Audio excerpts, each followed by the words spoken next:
Irmãos e irmãs, hoje não vim aqui trazer palavras suaves, mas um alerta retumbante, um trovão nos ouvidos de quem se acomodou na cegueira espiritual. Olhem para Sodoma e Gomorra, reduzidas a cinzas por causa da depravação e da falta de arrependimento. A história de Sodoma e Gomorra é um grito silencioso ecoando através dos séculos. Um testemunho da consequência da iniquidade implacável e da falta de arrependimento. Amados, vejam Noé, um homem justo em meio a uma geração corrompida, construindo uma arca enquanto o mundo zombava. Exatamente, a obediência de Noé, em contraste com a rebeldia de seus contemporâneos, demonstra a importância da obediência a Deus mesmo em meio à adversidade. A história se repete.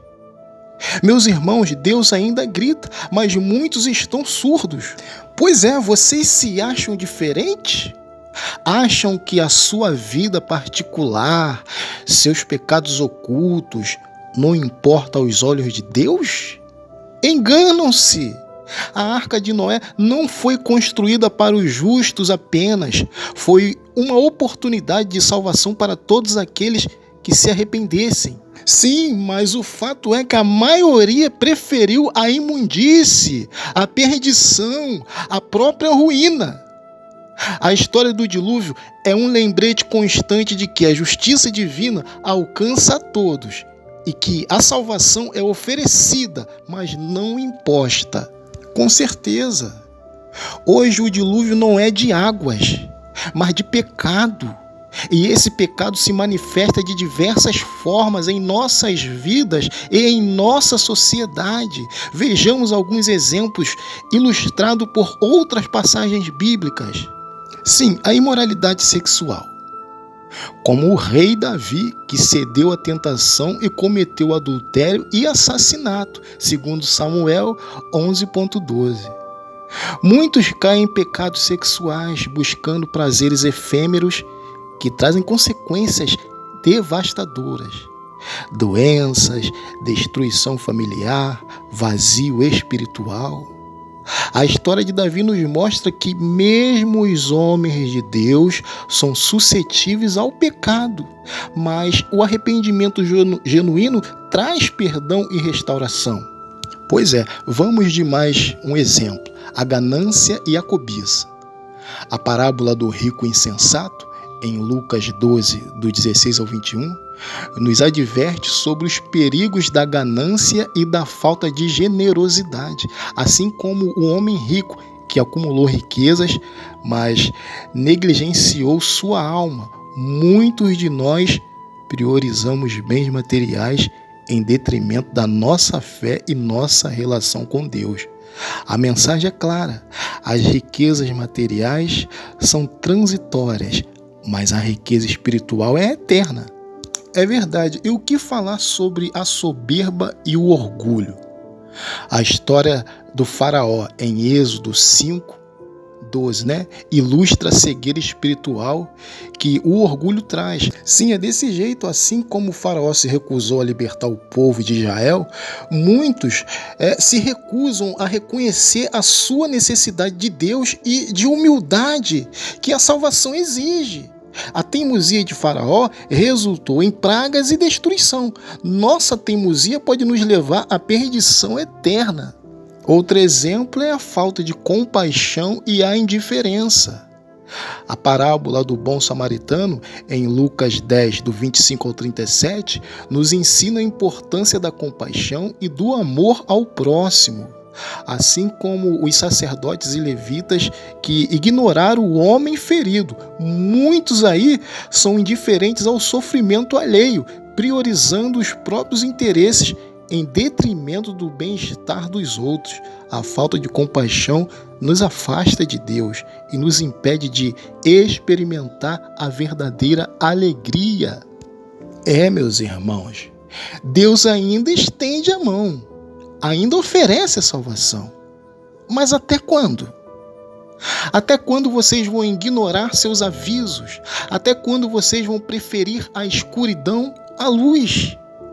A arca da salvação ainda está aberta, mas o tempo está se esgotando. Arrependam-se, busquem a Deus enquanto Ele pode ser encontrado, antes que a porta se feche e vocês fiquem para trás, perdidos no dilúvio de sua própria maldade.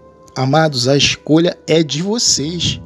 A salvação é uma oferta gratuita, mas exige arrependimento e mudança de vida. Exatamente, é individualmente, é uma transformação interior, uma nova criatura em Cristo.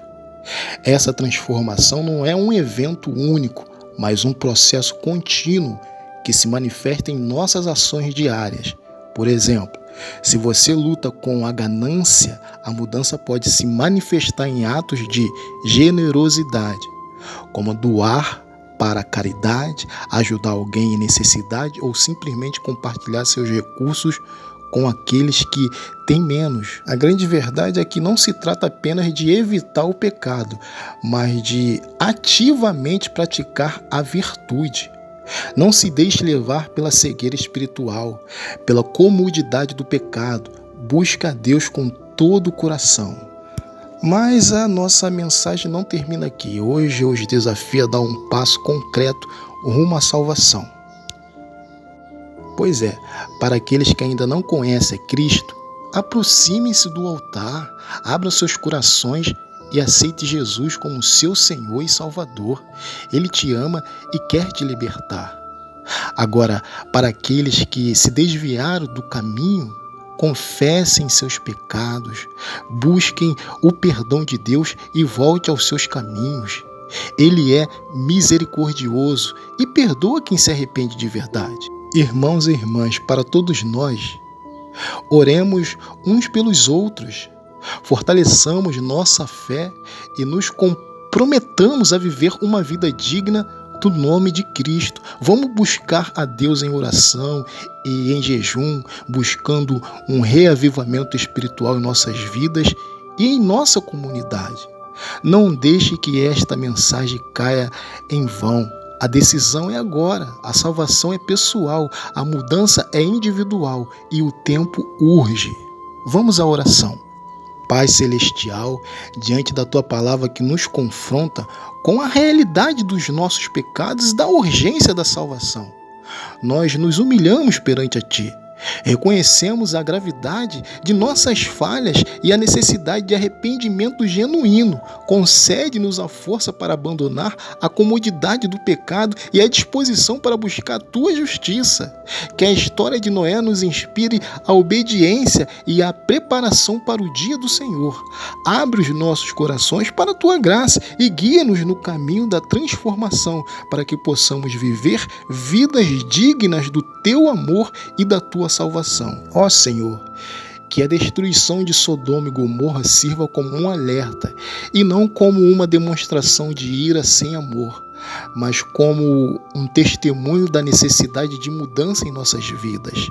Ajuda-nos a manifestar essa mudança em nossas ações diárias, em atos de generosidade, compaixão e amor ao próximo. Em nome de Jesus, amém.